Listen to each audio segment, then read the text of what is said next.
আজকে একটা সঙ্গত কারণে ক্যামেরার এই পাশে আমি দাঁড়িয়েছি, কারণ আমি ফিল্ডে কাজ করি, মানুষের কাছে যাই। আমি নিজেও একজন ভুক্তভোগী। আমার একটা সন্তান আছে। আমার সন্তান ক্লাস 4-এ পড়ে। এবছর তার পুরো ভর্তি করতে 45,000 টাকা দিতে হয়েছে। গত বছর দিতে হয়েছিল 42,000 টাকা।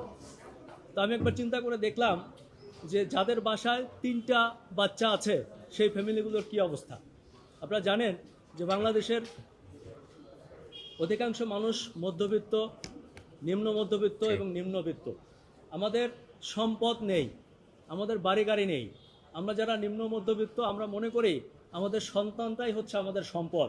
এদেশের মানুষ সারা জীবন সন্তানের জন্য সর্বোচ্চ করে। কেন করে? আমার সন্তান একদিন বড় হয়ে আমাদের সম্পদ হবে, আমার সন্তান আমাকে শেষ বয়সে দেখবে, আমাকে খাওয়াবে, পড়াবে।